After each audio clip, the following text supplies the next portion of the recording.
ஹாய்டா மச்சான். RC book renewal பண்ணுறது எப்படி என்ன ஏதுன்றதெல்லாம் எனக்கு தெரியாது மச்சான். ஏன்னா எங்கள் அப்பாவே அதெல்லாம் பார்த்துக்குவார்.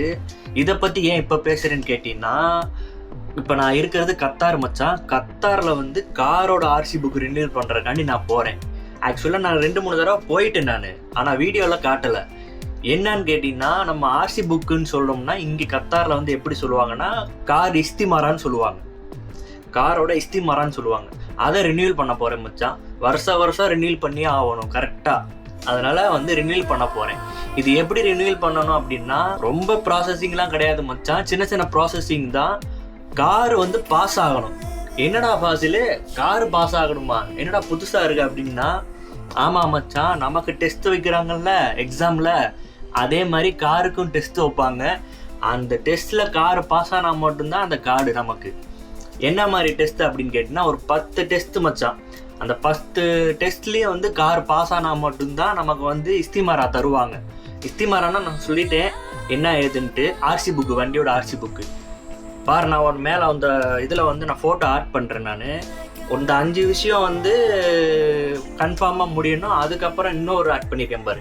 இந்த 5 விஷயம் வந்து கன்ஃபார்மாக பாஸ் ஆகிருந்துருக்கணும். அப்படி பாஸ் ஆனால் மட்டும்தான் நமக்கு வந்து இஸ்திமாரா கார்டு வந்து வாங்க முடியும். வருஷம் வாங்கணும் மச்சான்.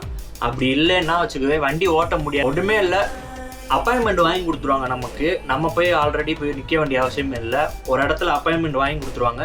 அங்கே போயிட்டு இத்தனை மணி அப்பாயின்மெண்ட் அப்படின்னு சொன்னால் அவன் கேட்டை ஓப்பன் பண்ணிடுவார். அங்கே உள்ள செக்யூரிட்டி உள்ளே போகிறோம், 150 ரியால் பே பண்ணுறோம்.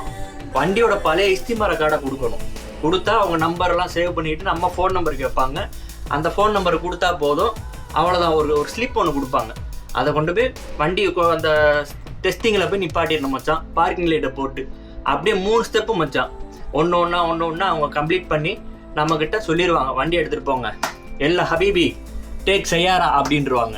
நம்ம போய் வண்டியில் உட்காந்துட்டு அப்படியே வெளியில் வரமோ நமக்கு ஒரு மெசேஜ் வரும், வண்டி பாஸா ஃபெயிலா அப்படின்ட்டு. பாஸ் ஆயிடுச்சுன்னா ஒன்றும் பிரச்சனை இல்லை, இஸ்திமாரா கார்டு வாங்குறது ஈஸி. ஃபெயில் ஆயிடுச்சு அப்படின்னா, அந்த ஃபெயில் ஆனால் எப்படி பார்க்கணும் என்ன ஏதுன்றதை நான் உனக்கு அடுத்த வீடியோவில் காட்டுறேன். நான் பாஸ் ஆனால் அதையும் எப்படி வாங்கணுன்றது அதுக்கு அடுத்த வீடியோவில் காட்டுறேன். இப்போதைக்கு வந்து இஸ்திமாரா வந்து கார்டு ரினியூல் பண்ணுற இஸ்திமாரா டெஸ்ட்டு எப்படி போகணுன்ற வீடியோ மட்டும்தான் மச்சான் நான் உனக்கு போட்டு காட்டியிருக்கேன். ஓகேடா மச்சான், இந்த வீடியோ பிடிச்சிருந்தா ஒரு லைக்கை பண்ணி விட்டுரு. எப்படி இருக்குது கத்தாரில் வந்து கார் வந்து ரினியூல் பண்ணுறது எப்படி இருக்குது? சூப்பரா மச்சான். ஓகே, பாய்.